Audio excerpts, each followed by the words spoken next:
La farine de manioc sera désormais introduite dans la fabrication des produits de la boulangerie et pâtisserie. Cette stratégie qui a déjà fait ses preuves ailleurs va permettre à la RDC non seulement de faire face à la pénurie de la farine de blé, mais aussi à créer des emplois et un marché plus large pour tous les producteurs locaux du manioc. Nous commençons des études sur le manioc depuis environ 30 ans maintenant, ou même plus de 30 ans, parce que j'ai fait mon mémoire de DA sur le manioc, j'ai fait la transformation du manioc de l'Est et j'ai fait ma thèse de doctorat. J'ai mis au point une technologie, on va voir tout à l'heure, qui permet de contrôler ou de diriger la fermentation du manioc. C'est-à-dire jusqu'à présent, tous ceux qui travaillent dans le manioc ont produit d'une manière artisanale et rudimentaire.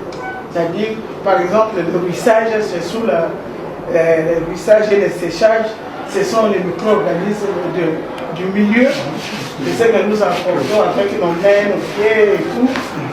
C'est là qui dirige la fermentation. Et la sélection se fait d'une manière naturelle et surtout selon les spécialités.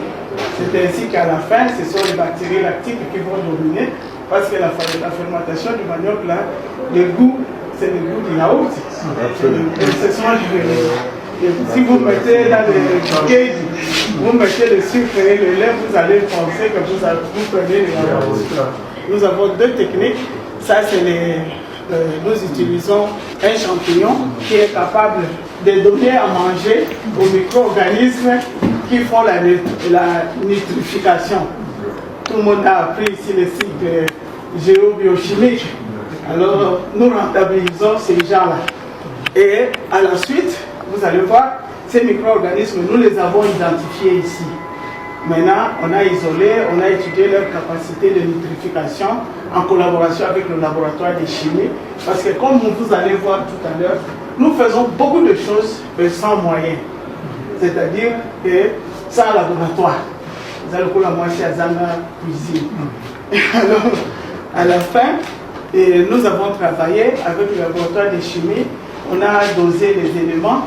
Et au niveau de notre laboratoire, nous avons identifié les micro-organismes et leurs capacités. Fort heureusement, nous avons trouvé que parmi ces micro-organismes, il y en a qui sont même larvicides. Ce qui résout un problème crucial en agriculture. Le charbon a la capacité de retenir l'eau. L'humidité, cette humidité peut rester des millénaires. Donc, les expériences ont montré qu'on a trouvé jusqu'à 4, on a daté jusqu'à 400 ans que le charbon là existait toujours au sol. Alors quand on fait ce mélange, même pendant la saison sèche, le sol n'est pas sec. Ce projet est une initiative du gouvernement de la République démocratique du Congo à travers la cellule d'appui au programme d'urgence intégré de développement communautaire, avait affirmé le ministre de l'Industrie, Julien Paluku.